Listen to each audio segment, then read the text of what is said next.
ଓମ୍ ନମୋ ଭଗବତେ ବାସୁଦେବାୟ। ଆଜି ଆମେ ପାଠ କରିବା ଅଷ୍ଟମ ଅଧ୍ୟାୟ ଅକ୍ଷର ବ୍ରହ୍ମଯୋଗ। ଅର୍ଜୁନ ଉବାଚ ହେ କୃଷ୍ଣ ସେହି ବ୍ରହ୍ମ କଣ, ଆଧ୍ୟାତ୍ମ ଏବଂ କର୍ମ କଣ, ଅଧିଭୂତ ଓ ଅଧିଦୈବ କାହାକୁ କୁହ ହେ କେଶବ। ଅଧିଯଜ୍ଞ ବାକାରେ କହି କିପରି ଶରୀରରେ ଥାଇ, ଅନ୍ତେ ଏ ଯୁକ୍ତ ଚିତ୍ତ ଜନ ତୁମ୍ଭଙ୍କୁ କରେ ଦର୍ଶନ। ଶ୍ରୀ ଭଗବାନ ଉବାଚ ପରମ ଅକ୍ଷର ହିଁ ବ୍ରହ୍ମ, ଜୀବାତ୍ମା ଅଟଇ ଅଧ୍ୟାତ୍ମ। ପ୍ରାଣୀର ସତ୍ତା ପ୍ରକାଶନ, ଯେ କରେ ସେ ଅଟଇ କର୍ମ।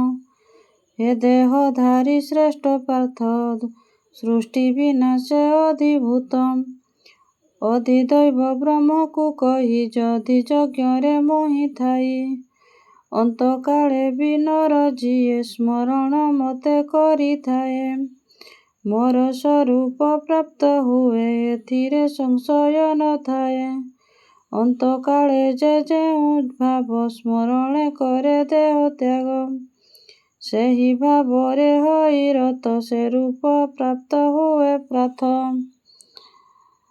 ତେଣୁ ସର୍ବଦା ମତେ ସ୍ମର, ଯୁଦ୍ଧରେ ହୁଅ ତତ୍ପର। ସମର୍ପି ମତେ ମନ ବୁଦ୍ଧି, ନିଶ୍ଚିତେ ହୁଅ ମତେ ପ୍ରାପ୍ତି। ହୋଇ ଅଭ୍ୟସ୍ତ ଯୋଗ ଯୁକ୍ତ, ଅନ୍ୟ ଚିନ୍ତନ ବିରହିତ। ଚିନ୍ତନ କରି ପରମରେ ଦିବ୍ୟ ପୁରୁଷ ପ୍ରାପ୍ତ କରେ। ସର୍ବଜ୍ଞ ପୁରାଣ ପୁରୁଷ, ଶାସନ କର୍ତ୍ତା ସର୍ବରୂପ। ସୂକ୍ଷ୍ମାତି ସୂକ୍ଷ୍ମ ଅଣୁ ରୂପ, ସୃଷ୍ଟିର ଧାରକ ପୋଷାକ। ଅଜ୍ଞାନତାରୁ ଉଦେ ବ୍ୟାପ୍ତ ପ୍ରକାଶ ସୂର୍ଯ୍ୟଙ୍କ ସଦୃଶ। ଏମନ୍ତ ଅଚିନ୍ତ୍ୟ ରୂପରେ ଯେଉଁ ମନୁଷ୍ୟ ଧ୍ୟାନ କରେ, ସେ ଭକ୍ତି ଯୁକ୍ତ ହୋଇ ନର ପ୍ରୟାଣ କାଳେ ଜୀବନର। ପ୍ରାଣକୁ ଥାପି ଭୂମଧ୍ୟରେ ନିଶ୍ଚଳ ଚିତ୍ତ ଜଗ ବଳେ, ଦିବ୍ୟ ରୂପରେ ଦୃଢ଼ ସ୍ଥିତ ହୁଅଇ ପରମାତ୍ମା ପ୍ରାପ୍ତ।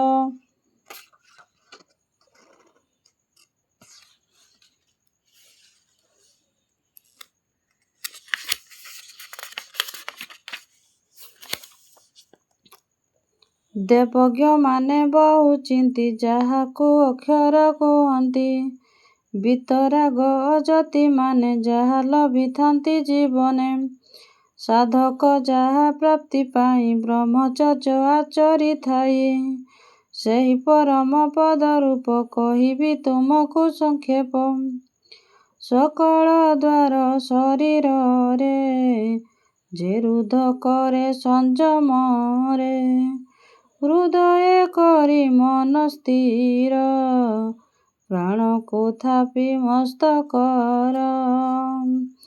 ଯୋଗ ମାର୍ଗରେ ହୋଇ ସ୍ଥିତ, ଏମନ୍ତ ସାଧକ ପୁରୁଷ।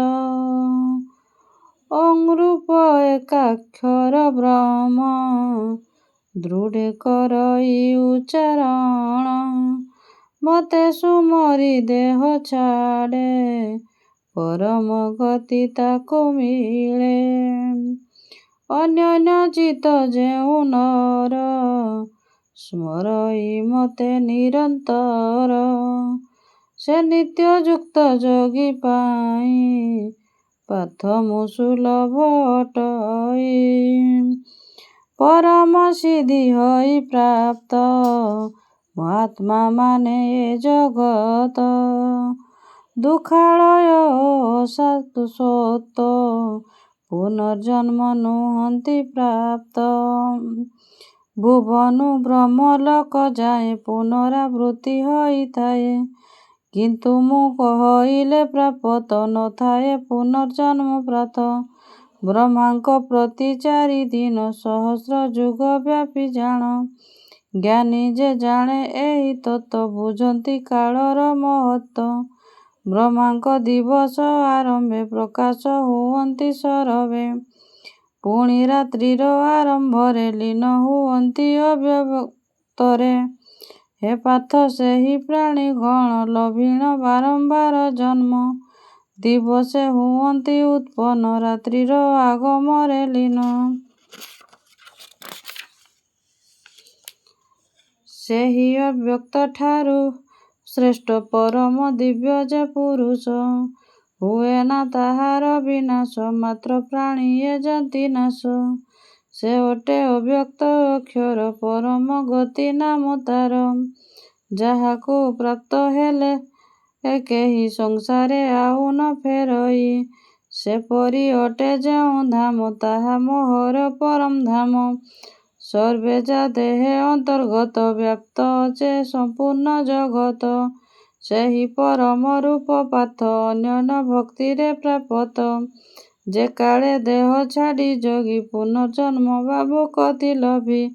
ସେ ଦୁଇ ମାର୍ଗ କଥା ଶୁଣ, କହୁଛି ମୁହିଁ ହେ ଅର୍ଜୁନ। ଯେ ମାର୍ଗେ ଅଗ୍ନି ଜ୍ୟୋତି ଦିନ, ଶୁକ୍ଳପକ୍ଷ ଉତ୍ତରାୟଣ। ସେ ମାର୍ଗେ ଯେଉଁ ଜନ ଯାଏ, ବ୍ରହ୍ମପଦକୁ ଲଭିଥାଏ। ଯେ ମାର୍ଗେ ଥାଏ ରାତ୍ରି ଧୂମ, କୃଷ୍ଣପକ୍ଷ ଦକ୍ଷିଣାୟନ। ସେ ମାର୍ଗେ ଚନ୍ଦ୍ର ଜ୍ୟୋତି ପାଇ, ଯୋଗୀ ସେ ନିତ୍ୟ ଫେରୁଥାଇ। ଶୁକ୍ଳ ଓ କୃଷ୍ଣ ମାର୍ଗ ଦୁଇ, ଜଗତେ ଶାଶ୍ୱତ ଅଟଇ। ଶୁକ୍ଳ ମାର୍ଗରେ ଗଲେ ମୁକ୍ତି, କୃଷ୍ଣରେ ପୁନର୍ଜନ୍ମ ପ୍ରାପ୍ତି। ଯେ ଜାଣେ ଏହି ମାର୍ଗ ତତ୍ତ୍ୱ, ଯୋଗୀ ସେ ହୁଏ ନା ମୋହିତ। ଜୀବନେ ତେଣୁ ହେ ଅର୍ଜୁନ, ଯୋଗରେ ନିତ୍ୟ ହୁଅ ମଗ୍ନ।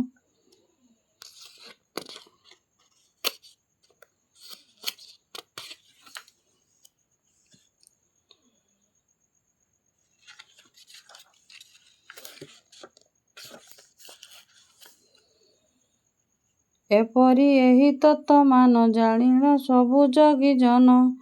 ଦେବ ଯଜ୍ଞ ଓ ତପ ଦାନ, ବର୍ଣ୍ଣିତ ଯେତେ ପୁଣ୍ୟମାନ। ସବୁକୁ ଅତିକ୍ରମି ଯାଏ, ପରମାତ୍ମାକୁ ପ୍ରାପ୍ତ ହୁଏ। ଇତି ଅଷ୍ଟମ ଅଧ୍ୟାୟ। ଅକ୍ଷର ବ୍ରହ୍ମଯୋଗ। ଓଁ ନମୋ ଭଗବତେ ବାସୁଦେବାୟ।